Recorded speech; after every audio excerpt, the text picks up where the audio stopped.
Mike Erwin, welcome to the show. Hey, thank you so much for having me. I'm really excited. So you wrote a book that I really loved, Lead Yourself First, Inspiring Leadership Through Solitude. Before we get into the power of solitude and making us better leaders, can you tell us a little bit about your background? Sure, absolutely. So I've got a bit of a eclectic background in terms of where I've been involved with various leadership efforts. But I graduated from West Point, the United States Military Academy, in 2002. So September 11th, 2001, that was the start of my senior year. I ended up branching military intelligence as a result of that. Served 13 years on active duty, and part of that journey was I deployed to Iraq once, Afghanistan twice, in support of the 1st Cavalry Division and 3rd Special Forces Group.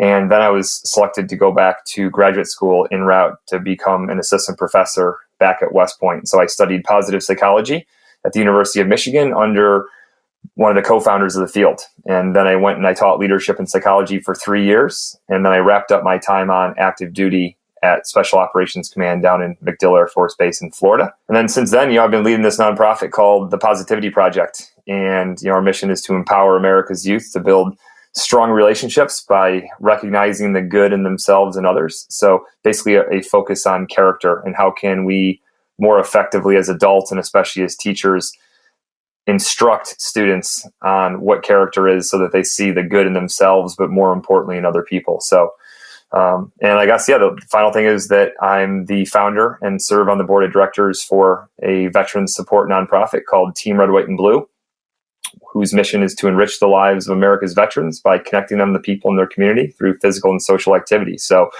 I got involved in various efforts at various degrees and capacities, but very driven by this notion of servant leadership and how can I, as a leader, as often as possible, be working to improve the lives of people around me. So that's awesome. What an impressive CV you have there. And for those of you who are interested, we actually interviewed JJ from Team RWB about the program, what they do. So if you guys want to check that out, just Google Art of Manliness Team Red, White, and Blue. You'll find that podcast interview. It's a really good one. And then you co-authored this book with Judge Raymond Kethledge of the Sixth Circuit Court of Appeals as well. Yeah, absolutely. And a bit of just real brief background in that is that I was a graduate student at Michigan studying positive psychology, and that's really when this whole journey began. Read a powerful article that was actually a speech given at West Point, back in 2009, and it really prompted this reflection about what an important subject it is to think about the role of solitude in leadership. And obviously the world is only noisier and more crowded than ever today than it was back then. But even back in 2010, we felt, wow, there's such a huge need for people and especially leaders to spend some time engaging with this thesis and this message. And it took quite a long time. It was a journey of perseverance to be able to produce the book. A lot of reading of his history and a lot of interviews with contemporary leaders and analysis and sort of putting it all together into a coherent package. And then also getting, obviously a top-rate publisher like Bloomsbury to be interested in it and then work with us along the way to make something that was good significantly better. So really happy with how it turned out and looking forward to sharing some of the thoughts with your community. So was that West Point speech given by Bill Deresiewicz? It was, yeah. So it was, given to the plebe English class in the fall of 2009. And, I actually reached out and contacted him and told him what a powerful speech it was and what a powerful article it was. And he was the one who sort of encouraged, me to, hey, if you want to go deeper on this, I suggest, you write a book on it. And of course, I didn't know, I had a general idea of what a significant undertaking it was, but did not think that it would take 7 years from that conversation to publication. But that was the article that went viral, which still, if you Google solitude and leadership, it's been viewed millions of times over these past 7-8 years since the article came out. And it's still, I reread it once in a while because it's really inspirational. Yeah, and for those of you interested, we actually interviewed Bill a while back ago. It's episode number 261 if you want to check that out. We talk a little bit about his speech, but then we also he wrote a book about Jane Austen, what you can learn from Jane Austen. So we talked about that too. All right, so let's get to your deep dive into solitude. So the speech that you read had a big impact on you. I'm curious, were there, besides that moment, were there other moments where you experienced firsthand that solitude, right? Well, let's do this first before we get into talk about that. Like, how do you define solitude? Because I think when most people think what solitude is, it means you're like a monk, you're by yourself, and you're not around anyone, you seclude yourself. Is that how you define solitude, or is it something else? Yeah, no, and obviously, as you've read the book, I mean, you know that we really define it in a very different way. While you can achieve solitude certainly on the top of Mount Rainier or out in the woods for days at a time on your own, that's certainly an extreme, sort of a 5 standard deviation from the mean opportunity for solitude. We really define it as, when the mind isolates itself from the input from other minds and works through a problem and works through thoughts on its own. And so the case that we make as we define solitude is that you can achieve solitude much more readily and consistently, even when you're surrounded by people in a place like, say, a Starbucks or a coffee shop, or when you're somewhere out and about. You have the capacity, as long as you are isolating your mind from the thoughts and the ideas from other people. And so at the same time, you could be on your own on the top of Mount Rainier, and if you've got access to Wi-Fi and you're reading, articles and you're reading what people are pushing out on Twitter, we really don't define that as solitude. So it's much more a subjective definition of when the mind isolates itself from the input from other minds. And I mean, I guess you kind of answered it there. Like, the thing that makes solitude so hard these days is that we have so much input coming to us through social media feeds, news feeds, etc. Absolutely. And I don't think this requires much of a case to be built. For most of us, I think we all, to some extent, feel the crush of the information age. And Ray and I often refer to it as the input age. There's just all these inputs that come in to our mind actively and passively, whether it's we deliberately, go listen to a podcast or read an article or a book, or, if it's just passive and you're driving down the road and, you have the radio on, or you see, billboards and all these various inputs that sort of just filter into our brain, and they influence our thought process and they influence what we think about. And essentially, are we focused on these big questions, especially as leaders, or are we distracted to no end from 1 minute thinking about, what an advertisement tells us about a pair of shoes, and the next minute listening to, talk hosts go back and forth about, the NBA finals? There is just so much input in the world today that technology and especially social media have made just so consistent in terms of the stream into our lives. Right. Yeah, I think the social media one is the most insidious, because what I've noticed too is that, social media, I think it changes the way people often use it like, I'm just like testing ideas out there, but like, you really can't test all your ideas, because some people might not like that idea and they're going to like raise holy hell and try to get like a Twitter mob after you because they don't like that idea. So you hold back. So you can't really experience or experiment with different ideas completely. Absolutely. And that can limit you. Right. Absolutely. No, I mean, you hit on a really important point. I think it does limit you. And when you think about, sort of like the arc of leadership and how accessible, people and especially leaders have been throughout history, very often leaders were difficult, to get a hold of. They had a lot of time, not even necessarily because they made a deliberate choice, but they carved out time, which essentially was solitude for them to think and to refine their ideas. And again, just with the over accessibility that people have to us today, whether it's, finding us on social media or, reaching out via email and setting up meetings and requesting time, and it just all those things. And again, there's some real benefit that comes from that, but there's just this other side that I think that we lose, and we try to call attention to that in the thesis of the book, which is that there is a downside to being very accessible and to not having, that space and that time to really think and do that inspired and heavy lifting on your own. And that's just a big thing that we're trying to, call attention to.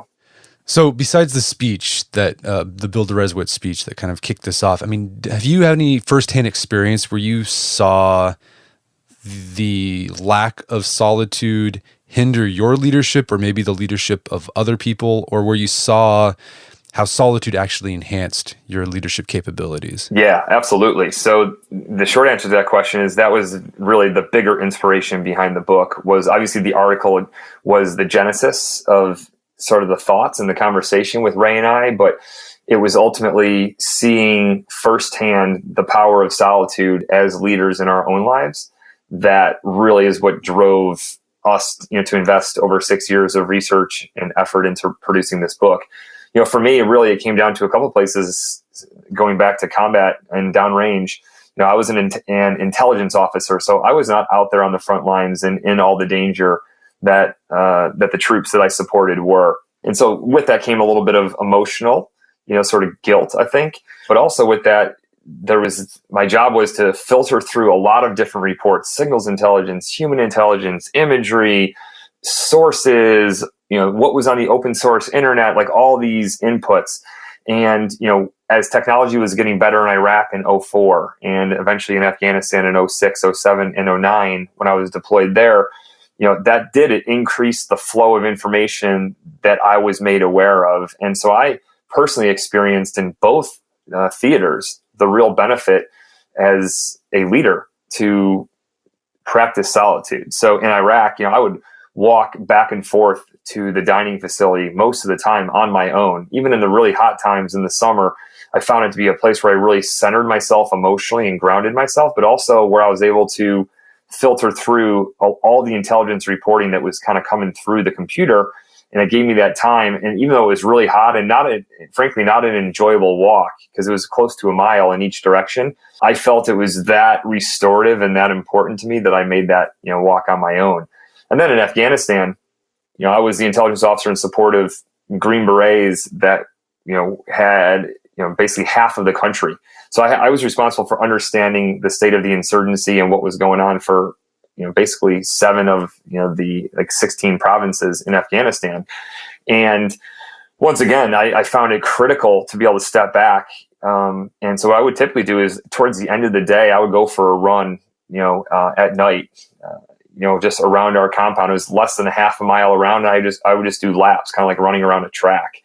And I found that time so beneficial to me, where I was able to make sense of and gain insights and clarity to what the insurgency was going to try to do next, because I'd been spending all day long in front of a computer, reading all these reports, talking to people on the phone, getting various inputs from higher headquarters and just all these inputs. And it wasn't very often until I spent that time later in the evening when it was quiet and on my own that I was able to actually connect the dots and piece everything together. So from a very personal standpoint, and by the way, these experiences were still very fresh and sort of raw for me, especially coming out of Afghanistan.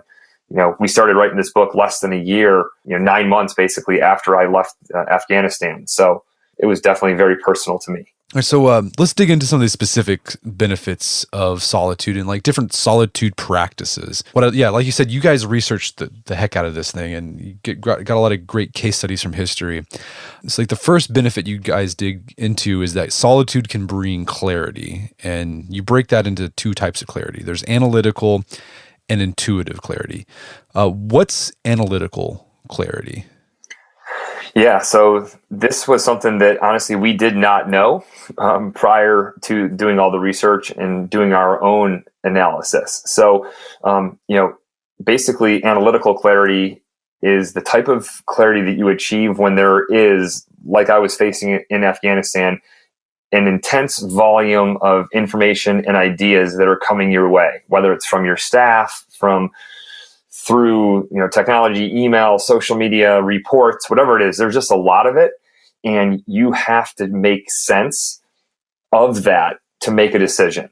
And ultimately, that unless you're willing to do the heavy lifting and to do that hard and uncomfortable thinking, the kind of thinking that makes your head hurt, that you're ultimately most of the time not going to make the best decision because you have not given weight to all the various data and input. So that is analytical clarity, essentially doing the heavy lifting and the hard thinking. Hard thing. Yeah, this reminded me a lot of, I don't know if you're familiar with a book called Deep Work by Cal Newport. Yes, absolutely. Incredible book. Yeah. It's sort of that sort of thing where you just have to, I love how the case he makes is that, a lot of people think that the way you have to thrive and be successful in this new, social media world, information world, is be really adept at information and getting as much information as possible. He says, no, what's going to set you apart is the people who can think long and hard about really hard things. Like that's rare. Absolutely. And I think that with the research is even kind of bearing that out. We know that when people are distracted, they're, 5 to 15 IQ points less intelligent, and then some of the work that's been done by some folks out of Stanford and other places have really referred to this idea that when you're in this constant state of distraction, right, you literally don't have the muscle that is required to do that deep work and to focus. And so not only do you become a sucker for irrelevancy, but, and the analogy I use when I talk about this is, if you want to go out and run a 5-minute mile, you need to have trained, and so that your legs, your lungs, your heart, and your mind all have the capacity to endure what you need to do to run that 5-minute mile. And I think it's the same thing when you talk about doing deep work and heavy, hard analytical thinking. You can't just sit there and flip on a switch and say, okay, well, I'm going to think really hard about this right now, when you haven't thought really hard about your leadership decisions that you need to make in a month or 2 months. It's just, you're not going to go out there and run that 5-minute mile. And I don't think you're going to arrive at the best analytical conclusion if you have not continued to work those connections in your brain that you require to do that heavy analytical thinking. So use Dwight Eisenhower as a case study in this, the power of solitude with analytical thinking. So what can Eisenhower teach us, particularly his experience with D-Day, about how solitude can bring analytical clarity to us? Yeah, absolutely. I mean, I think, and obviously we lead off the book kind of talking about Eisenhower for lots of reasons, but when you think about the scope of that leadership decision that he had to make, at the end of the day, he had all these admirals and generals from different countries weighing in and giving their 2 cents about when they should go. But when you think about all the data that they had to sift through, and the illumination at night, the tide, because the Germans obviously had mined the ocean to limit or to slow down an assault, from the UK, the wind, the weather, the 82nd Airborne and the 101st Airborne Divisions had to be able to jump in behind enemy lines, and there had to be a certain amount of illumination. So there was so many factors that they had to take into consideration. But then in the moment, that the decision, on June 4th and 5th of, do we go on June 6th, 1944 or not?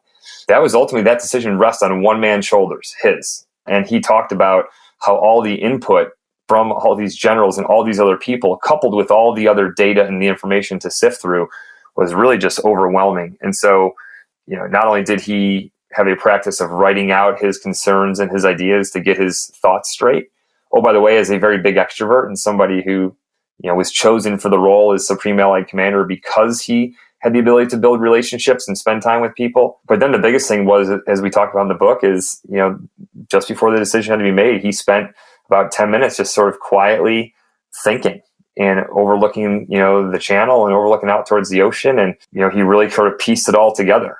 And that's when he turned around and said, it's on, we're going. And so again, powerful, super high stakes decision, obviously. And he knew that regardless of the decision he made, that a lot of men were going to die. But that was just such an inspirational and powerful example of solitude's role, in a moment like that, when you have to make that big decision. Yeah, that one of my most favorite parts from that section was how you guys highlighted that practice of writing himself memos. No one else saw these things. He just wrote them out for himself, and he was basically analyzing, talking through a problem for himself, so he could get his mind around the issue. Absolutely. And he did this so consistently, starting with, as we talk a little bit about, when, General Marshall summoned him to come to the Pentagon after Pearl Harbor.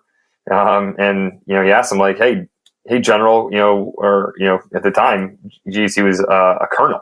Yeah. Hey, Colonel Eisenhower, what do you think we should do? And he basically said, instead of just launching into his response, he said, can you give me a couple hours to flesh out my thoughts? And so he once again stepped back, wrote his thoughts down, got very clear on his recommendations for how he would proceed. And I think that moment, while we don't have direct proof of it, I think it had a huge impact on Marshall's decision to promote Eisenhower so quickly, because again, he was a lieutenant colonel up until March of 1941. So he went from a lieutenant colonel to a 5-star general in under 36 months. And most of those promotions were made, by Marshall. So I think that Marshall was probably very impressed by the fact that he flew him all the way up to the Pentagon, and rather than just responding, he said, can you give me some time to kind of put this all out and put it on paper? And that was obviously a practice that he took forward to Africa in 1942 and Italy in 1943. And then in 1944 and 45 as the Supreme Allied Commander.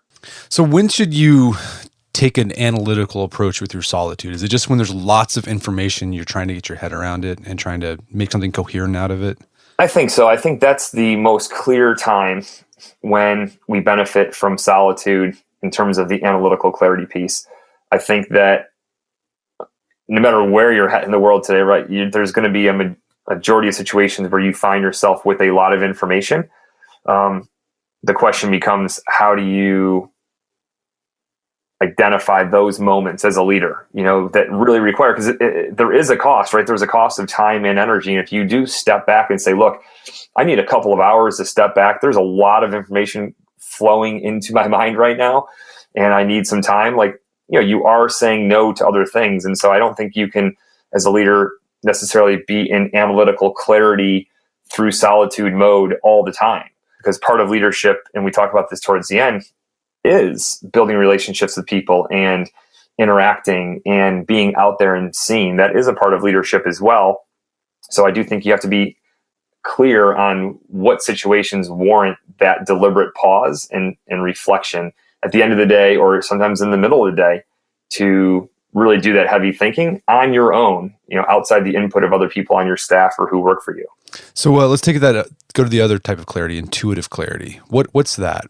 Yeah. So the other side of clarity, which in many cases is the flip side of the coin, is what we define as intuition or intuitive clarity. And this is in many ways this idea where there's so much information, just like when you're talking about, analytical clarity. It's the same situation. There's so much information coming in. There's a lot of data. There's a lot of things to consider.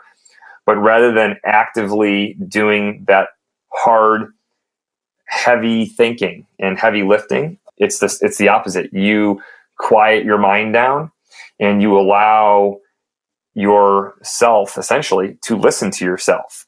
And you listen to your gut, to your instincts, to your intuition, call it what you will.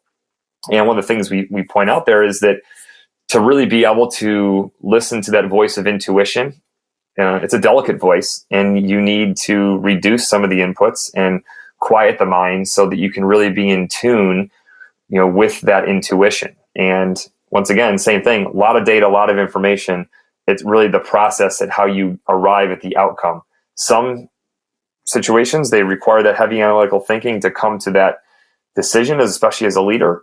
Whereas intuition, it's more, how do I quiet so much of the noise down so that I can make the best decision that I know is the best decision, not from the result of heavy lifting thinking, but from sort of tapping into that side of my mind, which has the answer if I can quiet everything else down. Right. And that's probably what was going on with your runs, a lot of intuitive clarity coming on. Like you had all the information. Absolutely. Right. Absolutely. And I think this is the case with a lot of people, is because as I mentioned before, and Ray is much more of an analytical clarity guy, my co-author. As a federal judge, he has to sort through tons of legal opinions and tons of data, and that ultimately has to bring it together into his own piece, into his own opinions. And those opinions lead and shape and influence policy and influence lots of lives.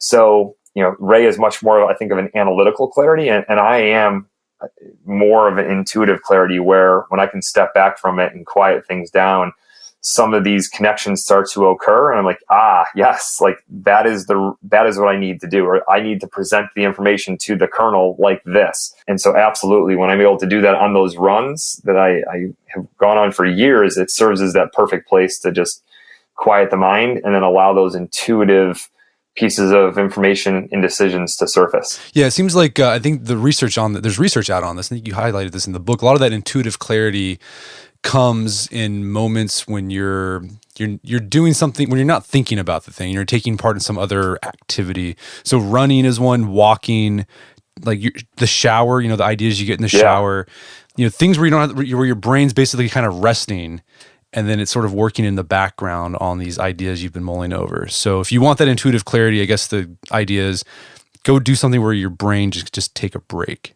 Yeah, absolutely. And people ask me kind of those questions as well, like, well, where do you find, your time, for that? And it's things like mowing the lawn.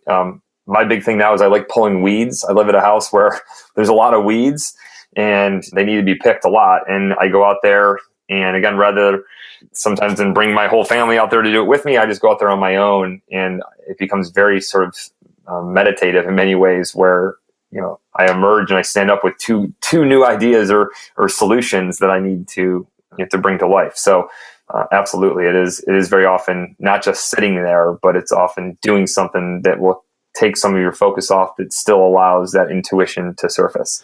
So the other benefit of solitude is that you guys argue that it can increase creativity. But I thought this was kind of counterintuitive, because we often think of creativity as the way you're creative is you take these ideas that are out there, you mix them together, and then you have a new idea and you come with a new solution. So it seems like secluding yourself could make you less creative because you're limiting the input, right? The ideas you can work with. So how can solitude make you more creative?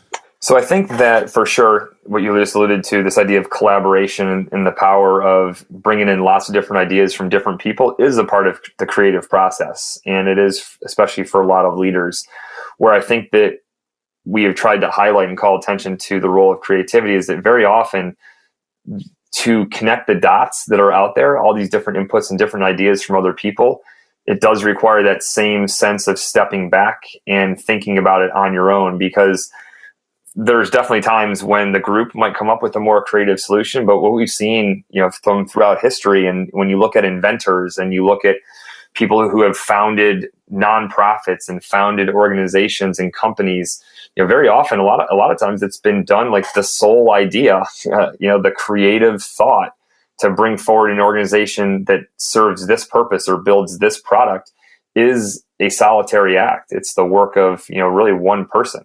Of course, now to bring that to life, it requires a whole bunch of people. But when it comes down to the creativity and thinking completely outside the box or in a new way, often, we know that groupthink occurs when people are together, and they often will kind of reinforce each other's ideas or quote unquote build off of ideas, or let me piggyback on that or dovetail on this. But while it might seem counterintuitive, I think there's a really strong case to be made, and we try to make it through the book and through the interviews with people and profiling T.E. Lawrence and some other people, that creativity can really spawn from that solitude in those periods where, because the group thinks together and might do some thinking along the similar plane together, that actually when one person steps back from it all, that they might emerge with a fundamentally different way of doing something or a fundamentally new idea. And I think that a lot of times, especially as a leader, coming up with a creative solution to a problem, the answer is not,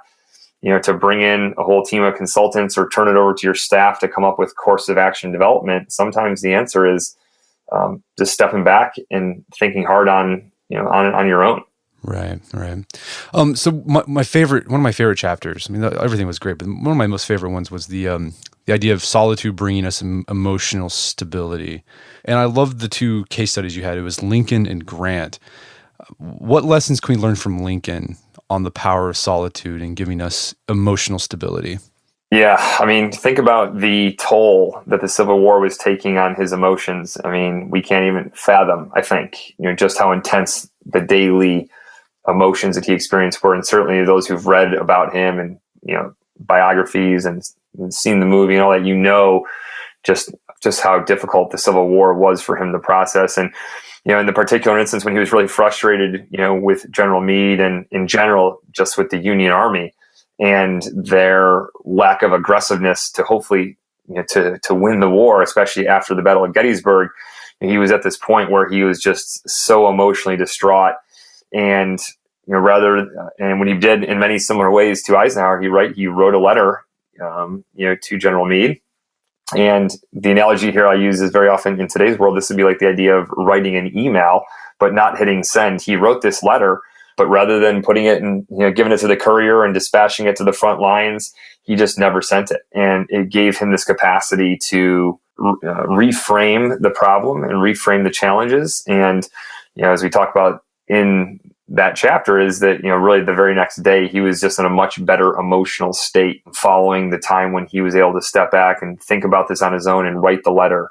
And I think that most of us can relate to this in the world today, is that when you get that initial email or something that's frustrating or that really bothers you, and you might immediately write a response to somebody, but when you step back and you don't hit send, when you come back and you look at that email like later that night or the next day, at least for me, I delete it 95 times out of 100. I just say there's just no need for me to say this, and certainly not in this vehicle, right, via email. And so I think that there's a lot that we can take and directly apply in our own lives, especially in a world today that's so governed by our emotions and anger and rage. And so, what Lincoln, though it was over 150 years ago, I think can teach us is the power of stepping back from a situation when you feel your emotions are primed and your emotions are just unhealthy, or they do not have you in the right psychological frame of mind to respond in a way that as a leader you want to step back, because it can give you that emotional balance you need. Right. Yeah, I think you're right. The social media really feeds on our anger, right? Big time. I think that's what gets a lot of leaders in trouble, is that they have easy access to this stuff. So once they feel anger, and like anger is it's really hot and it's a fast dissipating emotion, right? It comes on strong and heavy, but then it goes away pretty fast. Yes. And so social media, it's like, okay, I can do something, right? Anger is all about making you do something, and you usually end up sending an email or tweeting something stupid that you end up regretting later on. If you would just practice some solitude, get away from that input, you probably would create less problems for yourself. I love how you just described that it's an emotion, anger, things like that. They come on hot and heavy, and it's like really intense in that moment. And that's one of the things we say is like that solitude can really serve as like a powerful force to sort of dilute the intensity of the emotions that you feel. And it's not just anger, it's obviously, other emotions as well, but anger is the one for sure that in the world today, it reminds me of one of those memes where it's a guy sitting at a computer and typing, and he's talking to his wife, hang on, honey, I'll be to bed in a few minutes. I'm busy arguing with a stranger on the internet, and thinking through, how often, and obviously hopefully leaders aren't engaged in debates with strangers they don't know on the internet a lot. But regardless, the more we open ourselves up to information and things going on in the world, the more we open that aperture for things that are going to frustrate us or make us angry. And again, there is a real time and energy cost to our ability to think and to make good decisions when that's the case. Yeah, I think Eisenhower did something similar. Whenever something, like he had a temper, something he struggled with his entire life. But he had this practice, if someone ticked him off or there was some situation that ticked him off, he'd write it on a piece of paper and then put it at the bottom of his drawer and just like tell himself, okay, I'm done with that. I got that out of my system, and he would move on with his day. Absolutely. Yeah. And we talk a little bit about that even in the Eisenhower chapter. And that's what's one of the things about the book is that, as there's a lot of intersections. So as you think about Grant, in General Grant, while he also used solitude to fortify his emotional balance, during and around the Battle of Vicksburg, he also really showed creativity as well through solitude, where his staff sort of asked him, "Hey, General, what can we do to help you out here?" And he said, "Just leave me the hell alone." And so really he came up with a very creative solution, to how the Union Army would eventually succeed after many failures in the Battle of Vicksburg. And so it was solitude fortified his emotional balance, but it also had a big impact on, creativity, where he came up with a completely outside the box solution. And so bringing it back to Eisenhower, as you said, while we talk about him in analytical clarity, it also played a role in emotional balance, to include how he dealt with General Patton and other people who would certainly ruffle his feathers. Right. Yeah, the section on Grant about emotional stability, like I've been reading more and more, but I feel like Grant's getting some more attention lately. I think it's good because this guy was incredible. He was, really like, he wasn't ostentatious. A lot of people, whenever they met him for the first time, confused him for a regular soldier because he just wore regular soldier clothes. But the guy was stoic. And I think you highlight in the book, his stoicism came from that solitude that he practiced on a regular basis. Absolutely. And when you think about, again, the caliber of decisions that he was making, and again, it's not like today where we had access to all this information. I mean, the Mississippi River was so important in terms of alignment communication. And, just time and time again, the Union Army failed to be able to free that up. And so again, that stoicism that you referred to, and eventually, of course, we all know about Grant and Sherman and how they worked together in the March to the Sea, and just eventually what, became so important, to ending the Civil War. It was in many ways that stoicism and that perseverance that he had, and he achieved a lot of that through the solitude. Now, again, it's a very different era today as a general back then versus now. But it was that reflection, often just chomping on his cigar late at night, and thinking about, well, how are we going to crack this nut? Because what everyone has tried, you can't just assault Vicksburg and just push the Confederates, off the high ground. You have to get creative. And it actually reminded me of a story from my 2006 and 7 deployment to Afghanistan, where there's this place outside of Kandahar city called the Reeg Desert, and the Taliban had a real strong grip on this place called Zari Panjwai, right outside of Kandahar city, and they were prepared for anybody who would essentially try to assault and try to clear it from north to south off of Highway 1. And so what we saw happen is some of our special forces teams and their Afghan partners actually went through the Reeg Desert and took like 7 days to go through the desert, moving, like 10, 12, 15 kilometers a day. Vehicles constantly getting stuck. But eventually when they hit Zari Panjwai, they arrived from the south and completely took the Taliban by surprise. And it frankly allowed us to really kind of turn the tide, in the Kandahar province for that next 12 to 18 months. And it reminded me so much of the very bold and creative decision that General Grant made about how the Union Army was going to take that high ground in Vicksburg, which eventually played a huge role in the successful outcome of the Civil War. Yeah. And I mean, I also like how you focus on that leaders, they need to make time for solitude so they can have that emotional release by themselves, not in front of the folks they're leading. And you talk about how Grant did that. Even though he's stoic most of the time, there was this moment where he just had to go to his tent, and it sounds like he just basically bawled his eyes out because of the situation. But then he got it out of his system, and the next day he was bright and chipper, and people were inspired by him. But they didn't see that he went out of his way to make sure that his soldiers didn't see him in that state. Yeah. Yeah, and that's why we call that chapter, catharsis. Funny enough, my mom, having read the book, so I just learned a new word. I never knew what, catharsis meant.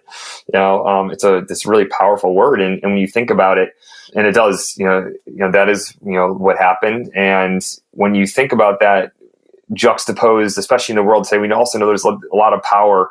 Brené Brown does a lot of work around vulnerability and how, there are times as a leader that you really need to be vulnerable around the people that you're leading. But I think there's a really strong case for it as well that, people need to know that their leaders to some extent, have got it together, and not just intellectually, but emotionally, especially when you're doing things that involve, stakes that are as high as people's lives on the line. And so the idea of, the general or someone just losing it in front of the troops, especially back then, I think it would have really instilled more fear in the fact that they didn't see that. And instead they saw this revived, energized, leader with this creative solution, emerging from the tent, was really powerful. And an example of something I think we all can learn from, that there is a time to be vulnerable and share your insecurities as a leader, but there's also times when you need to know that people are taking their cues off of you, and you need to make sure that you can go through that catharsis on your own if need be. So how can you argue also that solitude can bring us moral courage? How so? So it's the part that we close the book, and I'm sure we'll talk a little bit about some of these stories. I'd be interested to hear what ones resonated the most with you. But 3 just powerful, preeminent leaders in Churchill, Martin Luther King Jr., and Pope John Paul II are the 3 historical figures. And of all of them, we put moral courage at the end because we believe that ultimately, certainly while clarity and creativity and emotional balance are all very important, for leaders, and achieving that through solitude is a great vehicle, that we felt that ultimately at the end of the day, one of the things that leaders are called to do is often make unpopular decisions to not conform to perhaps the smooth path that's been set before them, and ultimately, to instill that same sense of courage in the people that follow them. And, really what drove and first jump-started this chapter was without a doubt Winston Churchill And Ray, was a history major at the University of Michigan. He has read all the books on Churchill repeatedly, and immediately this story jumped out to him as being a really powerful example of how Churchill and his practices late at night and how he would spend so much time inside his own mind really fortified his moral courage, not just on the Parliament floor, in some of his riveting speeches, but in his decision-making process. And that really jump-started the research process that allowed us to uncover the power of solitude, for Martin Luther King Jr. and Pope John Paul II as they led the civil rights movement and the resistance against communism in Europe. So that ultimately we kind of viewed this as like one of the ultimate responsibilities, of leadership is to have moral courage in times when it is necessary. And really, again, that stemmed from all the knowledge about Churchill. Yeah. And like you said, I think, as you said earlier, these things kind of interweave with each other. And I think one of the reasons why solitude can bring you moral courage is going back to that creativity aspect, right? You're stepping away from the group, and the group might be thinking, this is a great idea. Solitude, getting away from that, allows you to think, no, actually, this is a better idea, or this is what we really need to do, and allows you to stand up for that when you need to, like these three guys did. Absolutely, and when you think about how high the stakes were, and for all three of them, it was incredible, and I think that this is why, as you know from having read the book, Brett, but like, we also interview a lot of contemporary leaders, some of them, well-known, people like General McChrystal and Brene Brown and Bill George, but then also a lot of people that, that most people have never heard of and don't know, because we felt it was really important to make these messages feel accessible to people. Because I think a lot of people, as you read a book and you read about these incredible leaders from history that, were huge in life, but are even bigger, in death, that they feel perhaps like, well, yeah, I'm just never going to have to make a decision like on D-Day, or, how do we resist communism, and people are not going to attain that level of leadership, which may in fact very well be true for 99.9% of people. But I think it is important to know that there's a reason why we read history. There's a reason why we study it and why we think about the application of these ideas, because, these people serve as incredible inspirational examples, of what was it like when the stakes were that high with so many lives on the line, or such, high stake decisions needed to be made about how do we respond to the Germans in 1938. And that's where, once again, I think to be able to make those decisions, you have to be able to tap into that moral courage. And I just don't think you get there as a person or as a leader by hearing a bunch of people around you reinforce you and tell you that, like, yeah, that's what we need to do. Ultimately, this is very much a conviction thing. And as a leader, you need to be able to establish that conviction, to have the courage, to, withstand being hated, or withstand, attempted assassinations. Obviously, Martin Luther King Jr. was assassinated. Pope John Paul, they tried to kill him. A lot of people who were at that highest level, they knew that there was a lot of people out there that hated them, and yet still they had the courage to stand fast. And if they could do that when their lives were on the line and their decisions were impacting so many other people's lives, then I think we can draw some inspiration from that in our own personal lives as leaders, especially, to find those moments where we can stick to our guns when we're just disliked, or we get some negative emails or some tweets sent our way, about, how we're not very polite, or, we're making, the wrong decision. So, Mike, this has been a great conversation, and I love the big picture ideas you've laid out. But you also talk about what are some brass tack things that people can do to inject some more solitude into their life? So I think that this is something that a lot of people are grappling with, and I actually feel the tide is turning on this. I think that as I'm talking to more and more people are realizing, wow, hey, this technology tsunami of the past decade, where we went from having flip phones to now having smartphones, but then data was still expensive, and all the advances in how things have gotten cheaper and more effective over the past 10 years, I think has really kind of got people to this point now where they're like, holy smokes, like, how am I at this point now where I can't put my phone down, or where I need to constantly be plugged into social media or to my email? We know from some research that most Americans are literally addicted to their email. They feel like they feel compelled to check it like, every 5 minutes, every 10 minutes, they just can't seem to get by without, leaving their email alone in case they might miss something. So, there is a big component of that. And the brass tacks, and getting back to your question, I just wanted to kind of set a little bit of the context there. I think that it really starts with this ability to know, in many cases, that you've got a problem, recognizing that you're not necessarily happy with how accessible you've made yourself. Maybe in some cases, you've branded yourself as the person who gets back to somebody on email within 5 minutes. And you just take great pride in that. And you're always plugged in, and therefore you respond to people right away. And so we talk about, number one, deliberately resetting expectations with people. If you have become known as the person who, again, responds immediately to email or is just always on social media or whatever, if you're not happy with that, you have to let people know that, hey, I've done some reflection and I'm making some changes. In terms of the actual things you can do, though, some of the basics are, when you're driving somewhere, sometimes, not all the time, but shut your radio off, right? Stop all the input. When you have the opportunity to go to lunch, sometimes go for lunch on your own. Leave your phone at the desk or at your office and just go out there, or leave it in your car and spend 30 or 45 minutes just thinking, clearing your head, listening to your intuition, or, spend some time getting creative on your own, coming up with your own ideas without bouncing those ideas off other people. And then it's finding those times in our personal life, whether it's picking weeds or mowing the lawn or, walking the dog, or just going for a walk on our own, or finding 10 or 15 minutes in the morning to meditate. There's just so many things that we can do. And I think that at the end of the day, what we can do and what needs to happen is you just need to first recognize that you want to reintroduce these ideas into your life, or make more deliberate decisions that allow you that space. Because the fact is, we've actually, because technology and society has become more efficient than ever, we actually have more capacity to practice solitude today in some regards than in years past. But many of us have sort of made the opposite decision, to sort of be constantly in this state of distraction and input coming into our minds. And it really does boil down to having the discipline to say, I want to make this a priority, and I'm going to find the time to do it.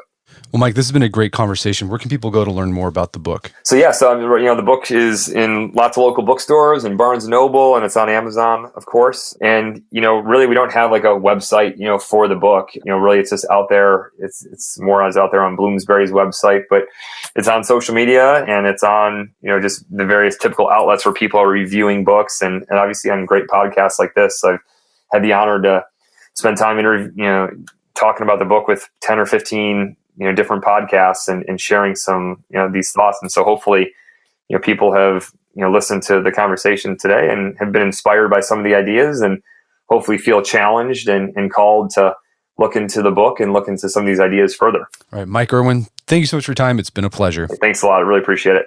My guest today was Mike Erwin. He's the co-author of the book, Lead Yourself First. It's available on Amazon.com and bookstores everywhere. Also, check out our show notes at aom.is/leadyourselffirst, where you can find links to resources where you can delve deeper into this topic.